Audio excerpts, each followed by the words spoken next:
We challenge you to find a better villa at just rupees 1.29 crores in Kelambakam, Moyamar. திரு இதயத்துல்லா, ஒன்றிய அரசை ஒரு ஸ்ட்ராங்காக எதிர்க்கக்கூடிய தன்மை தாவேகா கிட்ட இருந்து இல்லை அப்படிங்கிறத பார்க்கும்போது ஒரு பாஜக கிட்ட ஒரு சாஃப்ட் டோன் எடுக்கிறாங்களோ அப்படிங்கிற ஒரு விமர்சனமும் எழறதை நம்ம பார்க்குறோம். ஒன்றிய அரசை வெறும் வாய்ச்சொல் வீரர் போன்று எதிர்ப்பது முக்கியமா, ஒன்றிய அரசுடைய நடவடிக்கைகளை சட்ட ரீதியாக செயல் ஆக்கமாக செய்வது நியாயமா? இதுதான் ரொம்ப முக்கியமான விஷயம். என்ன சட்ட ரீதியாக செயலாக்கம்?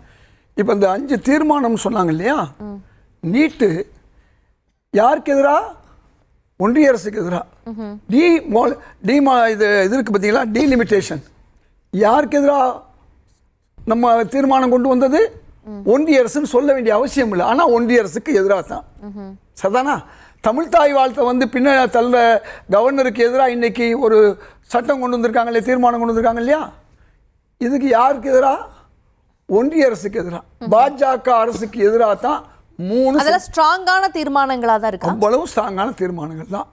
அப்போ ஒவ்வொரு விஷயத்திலையும், அதாவது FCRA இந்த சட்டத்தை கொண்டு வந்தது யாரு? அறக்கட்டளைகள் அல்லது சமூக நிலையங்கள்லாம் வெளிநாட்டிலேருந்து பணம் பெறுவது இந்திய மக்களுக்கு தான் நல்லது. அதுக்கு எதிராக அவங்களோட சொத்துக்களை கூட சூறையாடக்கூடிய வேலையை செஞ்ச அந்த ஒன்றிய அரசுக்கு எதிராக ஒரு சட்டத்தை கொண்டு செயலாக்கம் பண்ணிக்கிட்டு செயல் முக்கியம். அதாவது வாயில பிஜேபி ஒழிக, மோடி ஒழிக, மோடி எங்களுக்கு எதிராக இருக்காரு, இந்தி ஒழிக, என்ன செயலாக்கம்? அதைத்தான் நான் சொல்றேன். இந்த தீர்மானம்லாம் யாருக்கு எதிராக போடப்பட்டது? ஒட்டுமொத்த எதிர்கட்சிகள் உள்பட எல்லாரையும் இழுத்துட்டு சட்டமன்றத்தில் இவர்களுக்கு எதிராக ஒரு தீர்மானம் போடுது என்பது கொஞ்சம் சிந்திச்சு பார்க்கணும்.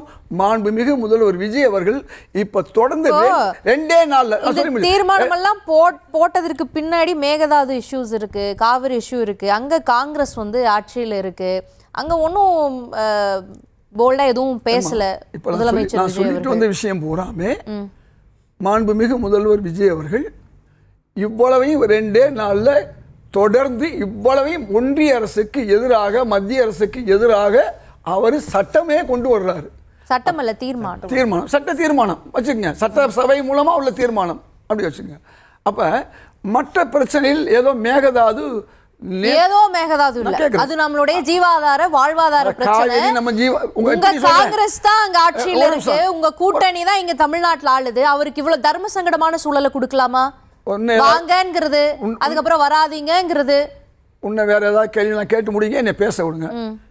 சகோதரர் பேச விட்டீங்களா, அது மாதிரி கேட்டீங்களா மாதிரி. அதனால் நான் கேட்குறது, காவிரி நம்முடைய ஜீவாதார உரிமை, பல லட்சம் ஏக்கர்கள், பல லட்சம் விவசாயிகள், இவர்களுக்கெல்லாம் பாதிக்கப்படக்கூடிய ஒரு விஷயம். அதையெல்லாம் தாண்டி சென்னை நகர் உள்பட பல ஊர்களுக்கு குடிநீர் பிரச்சனை. இவ்வளவுக்கு நம்ம எதிராக கர்நாடக அரசு இருக்கிறது. கர்நாடக அரசு நமக்கு துரோகம் செய்கிறது. அது காங்கிரஸாக இருக்கலாம், பாஜக இருக்கலாம். நாம் தமிழ்நாட்டில் ஒன்றாக நின்று நாம் எதிர்க்கிறோம். எங்கள் தலைவர் மாணிக்கத்தாவராக இருக்கட்டும், நாங்கள்லாம் எங்கள் உரிமையை விட்டு கொடுக்க மாட்டோம் தான் சொல்கிறோம். அதனால அந்த விஷயத்திலையும் சட்ட போராட்டத்திலையும் செஞ்சார். 3 விஷயம் பண்ணார் மாண்புமிகு முதல்வர். 1, உச்சநீதிமன்றத்துக்கு போனார். ஏற்கனவே 6-7 மாதத்துக்கு முன்னால் போய் தோத்துட்டு வந்தாங்க. நம்முடைய மேகதாது விஷயத்தில் முந்தைய அரசு, உங்களுக்கு தெரியும், தள்ளுபடி செய்யப்பட்டது. அது உங்களுக்கு தெரிஞ்சா சரி. அடுத்த விஷயம் இன்னைக்கு 2 முறை ஒழுங்காற்று தள்ளுபடி செய்யப்பட்டதா? ஆமாமா, இந்த மேகதாது விஷயமா ஒரு வழக்கு போட்டாங்கம்மா தமிழக அரசு. என்னம்மா உங்களுக்கு தெரியல, நான் சொல்லி முடிச்சுக்கிறேன். உங்களை அதையா நான் சொல்றேன். என்ன வழக்கெல்லாம் இல்லை, தள்ளுபடி. மேகதாது விஷயத்துல இவங்களுக்கு எந்த மாதிரி வாய்ப்பு கொடுக்கூடாதுன்னு ஒரு இது பண்ணாங்க.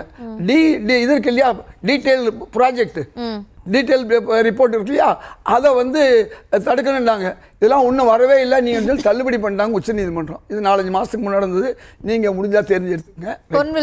அந்த விஷயம் ஐயா சொன்ன கரெக்டு. 3 தடவை, அதாவது ஃபர்ஸ்ட் போயிட்டு அதுக்கப்புறம் அப்பீல் சீராய்வு மனு போட்டு மறு சீராய்வு மனுவும் போட்டது. அதில் நீதிமன்றம் என்ன சொல்லியிருக்கிறதுனா, டிபிஆர் ரிப்போர்ட் தான் கேட்டிருக்காங்க. சுற்றுச்சூழல் ஒரு திட்டத்துக்கு அனுமதி கேட்கும்போது அதை சுற்றுச்சூழல் மறுக்க முடியாது.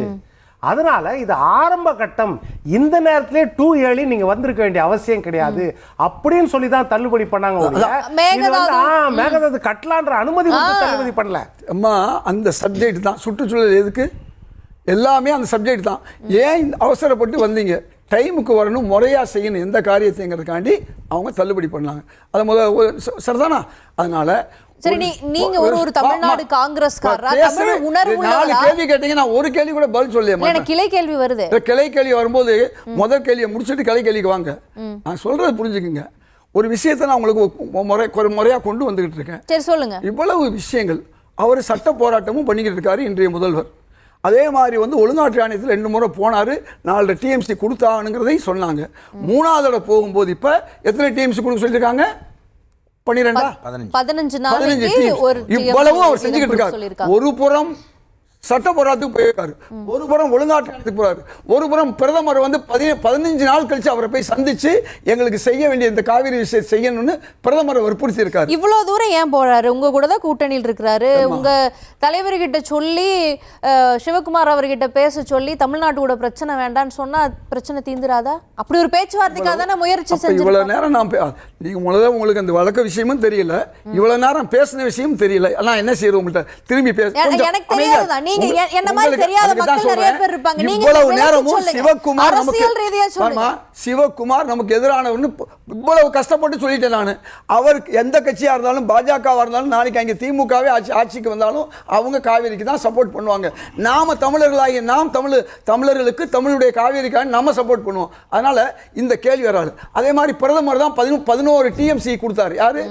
டாக்டர் மன்மோகன் சிங் இருக்கும் பொழுது அவர் காங்கிரஸ்காரர் தான், ஆனால் பிரதமர் அவர் காங்கிரஸ் ஓரமாக வச்சுக்குவோம். அன்னைக்கு 11 டிஎம்சி கொடுத்தா கொடுன்னு சொல்லி சண்டை போட்டார். இன்னைக்கும் ஒரு பிரதமர் இருக்காரு. இந்த பிரதமர்கிட்ட போய் நம்ம போய் கேட்டு வந்துட்டார் முதல்வர். இதே தமிழ்நாட்டு காங்கிரஸ்காரர் பிரவீன் சக்கரவர்த்தி காவிரியில தண்ணி வராதெல்லாம் ஒரு பிரச்சனையான்னு கேட்டார். ஏமா அரிச்சுவடி நம்ம எஸ்எஸ்எல்சி பாடத்துக்கோ அல்லது கல்லூரி பாடத்துக்கு படிக்கிற இது காங்கிரஸ்னு திரும்ப சொல்றேன். ஒரு காங்கிரஸ் தலைவர் ராகுல் காந்தி சொன்னாலும் எடுபடாது. யார் சொன்னா எடுபடும்? யார் பிரதமரோ? சக்கரவர்த்தி காங்கிரஸ் இல்ல, காங்கிரஸ் தான் சொல்றேன். அவரும் காங்கிரஸ். நான் ராகுல் காந்தியே சொல்லிட்டேனே, என்ன நீங்க விளைவிக்கிறீங்கன்னு எனக்கு புரியல. ராகுல் காந்தியே சொன்னாலும் அவர் கர்நாடக அரசுங்கிறது பல கட்சியை சேர்ந்ததான் கர்நாடக அரசு. ஆட்சியில் இருக்கிறது காங்கிரஸா இருக்கலாம். அங்கே இருக்கவங்க யாரு? பெரிய போராட்டம். நல்ல வேளை நம்முடைய முதல்வர் என்ன செஞ்சாரு? எந்த கலவரம் இதுக்கு முன்னே எல்லா ஆட்சி காலத்திலும் கலவரம், நூற்றுக்கணக்கான பஸ்ஸுகள் எரிக்கப்பட்டிருக்கு, பல கடைகள் தீக்கிரையாக்கப்பட்டிருக்கு, பல தமிழர்கள் கொல்லப்பட்டார்கள். அதெல்லாம் இல்லாம ஒரு புத்திசாலித்தனமா நான் பேச்சுவார்த்தைக்கு வரேன்னு சொல்லிட்டு அது தடுக்கப்பட்ட. கடந்த ஆட்சியில் 5 வருஷம் தண்ணி அது பாட்டுக்கு வந்துச்சு, எந்த கலவரம் இல்லையே. மழை அது கூட தெரியாது நமக்கு. மழை வந்தா தண்ணி வரும். எது கேட்டாலும் அது கூட தெரியாதான்றீங்க. நான் கேட்கிறேன், ஜூன் 12ஆம் தேதி மேட்டூர் அணையில தண்ணி வந்து நிக்குதுன்னா, மழை பெஞ்சு வருதுன்னு சொன்னா பல காலங்கள்ல வந்திருக்கு, பல காலங்கள்ல வரல. அதிமுக ஆட்சியிலையும் 2016, 17, 18 கூட தண்ணியே இல்லை. செப்டம்பர்ல திறந்திருக்காங்க, ஆகஸ்ட்ல திறந்திருக்காங்க. மழையை ஒரு தனி மனிதரால ஒரு பாகுபாடு திமுக ஆட்சியில 5 வருஷம் பெஞ்சிருக்கு. 3 வருஷம் அதிமுகவுக்கும் பெய்யல, அதிமுகவுக்கும் பெஞ்சிருக்கு, காமராஜ் ஆட்சியில பெஞ்சிருக்கு, பெய்யாம இருந்திருக்கு. இதை புரிஞ்சுக்கங்க. மழை வருவதற்கும் விஜய் அவர்களும் காரணம் இல்ல, திரு ஸ்டாலின் அவர்களும் காரணம் இல்ல. அதனால இன்னைக்கு பிரச்சனை என்னன்னு சொன்னா, உங்களுக்கு ஒன்றிய அரசை முழு மனதோட முழுமையா செயல் ரீதியாக எதிர்க்கக்கூடிய ஒரு அரசாக இன்றைய அரசு இருக்கு. We challenge you to find a better villa at just rupees 1.29 crores in Kelambakam, Moyamar.